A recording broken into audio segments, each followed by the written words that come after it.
ఒక్కసారి కొమ్మూరి గోల్డ్ కి కాల్ చేయండి. తాకట్లో ఉన్న మీ బంగారాన్ని విడిపించి మార్కెట్ ప్రైస్ కి వాళ్ళు కొనుక్కుని మిగతా డబ్బులు మీకు ఇచ్చేస్తారు. బ్రేకింగ్ న్యూస్ చూస్తున్నాం. రాచకొండ కమిషనరేట్ పరిధిలో మీర్పేట పోలీస్ స్టేషన్ పరిధిలో తీవ్రమైన నేర చరిత్ర కలిగినటువంటి రౌడీ షీటర్ నందనవనం సూరి హత్యకు గురయ్యాడు. గతంలో తన సొంత భార్యతో పాటు బావమరిది అయినటువంటి సల్మాన్ మర్డర్ కేసులో సూరి ముఖ్య నిందితుడిగా ఉన్నాడు. అతనిపై హైదరాబాద్, మల్కాజ్గిరి, వరంగల్ కమిషనరేట్లలో పలు రకాల తీవ్రమైన క్రిమినల్ కేసులు కూడా నమోదై ఉన్నాయి. నేర చరిత్ర తీవ్రత దృష్ట్యా పోలీస్ యంత్రాంగం ఇతనిపై గతంలోనే నగర బహిష్కరణ ఆంక్షలను కూడా విధించినట్లు తెలుస్తోంది. ముఖ్యంగా చూసుకుంటే బర్త్డే వేడుకలకు వచ్చి చిక్కిన రౌడీ షీటర్ సూరి తన రెండవ భార్య అయినటువంటి సోదరుని పుట్టినరోజు వేడుకల కోసము హైదరాబాద్ మీర్పేటకి రావడం జరిగింది. ఆ వేడుకలో పాల్గొనేందుకై సూరి నందనవనం ప్రాంతానికి వచ్చాడు. అయితే సూరి నందనవనానికి వచ్చాడనే విషయం ఇంటెలిజెన్స్ కంటే వేగంగా అతని ప్రత్యర్థులకు తెలిసింది. గతంలో సూరి చేతిలో దారుణంగా గురైన సల్మాన్ సొంత సోదరుడు అయినటువంటి అఫ్రోజ్ సూరి రాక గురించి పక్కా సమాచారం అందుకొని ప్రతీకారం తీర్చుకోవడానికి పథకం పన్నాడు. కళ్ళల్లో స్ప్రే కొట్టి కత్తితో విచక్షణ రహితంగా దాడి చేశాడు. సూరి ఉన్న ప్రదేశానికి ఒక్కసారిగా చేరుకున్న అఫ్రోజ్ క్షణాల్లో ఊహించని విధంగా విరుచుకుపడ్డాడు. ఆత్మరక్షణ చేసుకునేందుకు సూరికి ఎలాంటి అవకాశం ఇవ్వకుండా మొదట అతని కళ్ళల్లో దట్టంగా పెప్పర్ స్ప్రే చల్లాడు. కళ్ళు కనబడకుండా మంటతో సూరి విలవిలాడుతుండగా వెంటనే తను వెంట తెచ్చుకున్నటువంటి పదునైన కత్తితో అతనిపై విచక్షణ రహితంగా విరుచుకుపడి తీవ్ర గాయాలు చేశాడు. రక్తపు మడుగులో పడి ప్రాణాలతో కొట్టుమిట్టాడుతున్న సూరిని సమీపంలో ఉన్నటువంటి స్థానికులు చూసి తనని ప్రైవేట్ ఆసుపత్రికి తరలించగా దారి మధ్యలోనే సూరి చనిపోవడం జరిగింది. అసలు ఏంటి అంటే ఇవాళ రేపు మనం ఎక్కడ చూస్తున్నాం, తన సొంత అంటే భార్యని బామ్మర్ది అయినటువంటి సల్మాన్ని తను సూరి చంపడం జరిగింది. ఆ కేసులో మొదటి నిందితుడిగా సూరిగా గుర్తించారు. అలా చేయడం వల్ల ఇదొక్కటే కాకుండా సూరి మీద పలు రకాల కేసులు కూడా చాలా రకాల క్రిమినల్ కేసులు నమోదై ఉన్నాయి. చూసుకుంటే సమయం చూసుకొని అఫ్రోజ్ తన యొక్క సిస్టర్ అండ్ తన యొక్క బ్రదర్ అయినటువంటి సల్మాన్ని అతన్ని చంపినటువంటి సూరి మీద పగ తీర్చుకోవడానికి అఫ్రోజ్ పథకం పన్నాడు. ఏది బర్త్డే పార్టీకి వచ్చినటువంటి సూరిపై తను పక్కా ప్లాన్ చేసి మరి తను వచ్చాడన్న ఇన్ఫర్మేషన్ తెలుసుకొని తన దగ్గర ఉన్నటువంటి పెప్పర్ స్ప్రే చల్లి విపరీతంగా అంటే బ్రూటల్ ఎంత క్రూరంగా చంపాడంటే మీరు ఒకసారి చూసుకోండి. తను చంపిన విజువల్స్ కూడా ఇన్స్టాలో తను పోస్ట్ చేయడం కూడా జరిగింది లైవ్లో. తను చంపేశాను, ఎంత క్రూరంగా అంటే అలా చంపేశాను, రక్తపు మడుగులో కొన ప్రాణంతో కొట్టుమిట్టాడుతున్నటువంటి సూరి. ఒక్కసారి మీరు ఆ విజువల్స్ చూసుకుందాము. బయట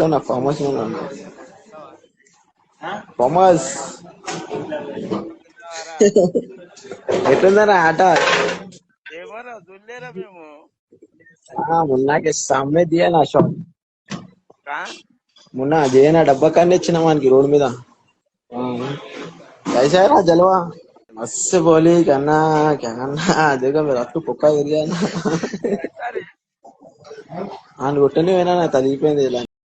అమ్మ ఇదో వచ్చుకుంటాను భయ ఏమనుకుంటాను డిఎస్ఆర్ ఇప్పుడు యూపీఆర్ డిఎస్ఆర్ పోరు మస్తు కొడతానా డిఎస్ఆర్ పోరోళ్ళకి మస్తు కొడతా ఎందుకన్నా అగో ఫామ్ హౌస్ ఉందని తింటున్నామన్నా ఏడున్నావునా ఎవరున్నానా అన్నా అలే మచ్చానికైనా పబ్లిక్ అయిపోయిందా నా కథ అయిపోయింది చచ్చిపోయినాడు మరియా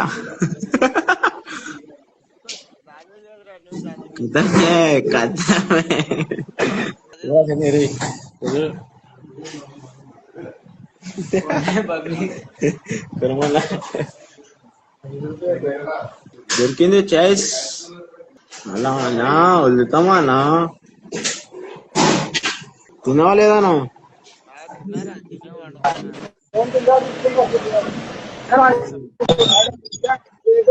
పంపించకు నువ్వు काय रे क्या हुआ देखा शॉट देखा कैसा है शॉट कैसा है देखा अलग था पूरा। हाँ ऐसी रहता है मेरे भाई कुछ क्या समझे पब्लिक अपन को। तो मैं फोन करूँ, रुक जरा। हाँ ठीक है। देख कितना देख रही है पब्लिक, अब देख कितना देख रही पब्लिक। नहीं सुन सकती रे बट अपने को पब्लिक अपन को नहीं सुन सकती। सुनो पुलिस के गान में जम रहा ना दुनिया को।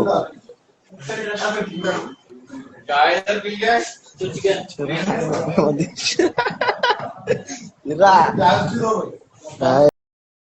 మనతో ఆట रे ईश्वर ए ईश्वर देख रे। क्या हुआ रे, कहाँ है रे? अरे खत्म हो गया तुम्हारा डीएसआर। हाँ देख लिया, सब आया, फोन कर रहा, तेरे को फोन नहीं उठा रहा तू। देखा कैसा रहता बहन को।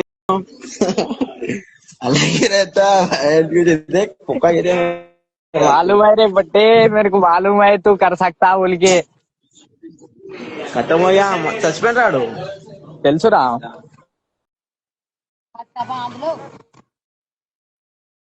సో చూశారు కదా, తను చంపినటువంటి ఏదైతే అఫ్రోజ్ ఉన్నాడో సూరిని చంపేశాను అని ఒక ఆడియో ఇన్స్టాగ్రామ్ లో వైరల్ అవుతున్న విషయం మనకు తెలిసిందే. సో ముఖ్యంగా చూసుకుంటే అసలు ఏంటి, భార్య భర్తలను అంటే భార్యను బామ్మర్దిని చంపాల్సిన అటువంటి సూరి నిజంగా అంటే మనకు బాధ వేస్తుందా? తను ఇంత క్రూరంగా చంపినందుకు మనకు బాధ అనిపిస్తుందా? అస్సలు లేదండి. ఎందుకంటే భార్యను బామ్మర్దిని అంత క్రూరంగా చంపాడు. ఎందుకంటే శత్రువులు ఎక్కడో ఉండరు, మన దగ్గరే ఉంటారు అన్నట్టుగా తెలుస్తోంది. అసలు మనం ముఖ్యంగా మాట్లాడుకుంటే ఎవరైతే పోలీస్ వ్యవస్థ ఉందో నగర బహిష్కరణ ఎందుకు చేశారు అంటే, అన్ని క్రిమినల్ కేసులు ఉన్నప్పుడు ఇంతమంది ఎన్నో కుటుంబాలని చంపినటువంటి సూరి, నందనవనానికి చెందినటువంటి సూరి ఎందుకు బయట తిరుగుతున్నాడు? తను అరెస్ట్ చేయాలి కదా. లేకపోతే ఏదో మనం ఎక్కడ మూవీలలో అక్కడిక్కడ చూసినట్టుగా నగర బహిష్కరణ ఎందుకు చేస్తారు? ఇప్పుడు ఏదైనా ఇన్సిడెంట్ జరిగింది అంటే ఇమ్మీడియట్గా స్పాంటేనియస్గా దానికి అసలు రిప్లై అనేది కంపల్సరీ ఉండాలి డిపార్ట్మెంట్ నుంచి.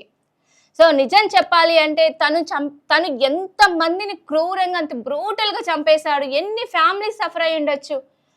అసలు నిజం చెప్పాలి అంటే తను చేసింది ఎవరైతే అఫ్రోజ్ ఉన్నాడో ముమ్మాటికి కరెక్ట్గానే చేశారని చెప్పేసి చాలా వరకు సూరి చేతిలో చనిపోయినటువంటి కొన్ని కుటుంబాలు రోధిస్తున్నారు కూడా. ఇప్పుడు ఒక ఫ్యామిలీలో ఒక మెంబర్ చనిపోయారంటే తన మీద డిపెండెన్స్ ఉన్నటువంటి ఎంటైర్ ఫ్యామిలీ, అలాంటి ఫ్యామిలీస్ని తను ఎన్ని రకాల ఎంతమందిని చంపింటాడు, ఎంతమందిని చంపితే తన మీద అన్ని క్రిమినల్ కేసులు ఉంటాయి. సో ఇలాంటి వాళ్ళు నగరంలో ఉండడం కష్టం అని చెప్పేసి పోలీస్ డిపార్ట్మెంట్ నగర బహిష్కరణ కూడా చేశారు. సో నగర బహిష్కరణ చేసినా కూడా ఏదో బర్త్డే పార్టీ ఉందని చెప్పేసి తను హైదరాబాద్కి రావడం, మీర్పేట్ సమీపానికి రావడము, అదే అదునుగా తీసుకున్నటువంటి అఫ్రోజ్ తనపై దాడి చేయడము. సో మీరేమంటారు? తను చంపడం వల్ల అంటే తను చంపినటువంటి కొన్ని కుటుంబాలకి న్యాయం జరిగిందంటారా? అసలు ఏంటి అంటే హత్యకు హత్య ఈక్వల్ అయిందా ఏంటి? మీరు ఒకసారి కామెంట్ రూపంలో తెలియజేయండి. సో ఇదండి ఇవాల్టి న్యూస్. చూస్తూనే ఉండండి ఇలాంటి లేటెస్ట్ అప్డేట్స్ కోసం మనం టీవీని. Thank you.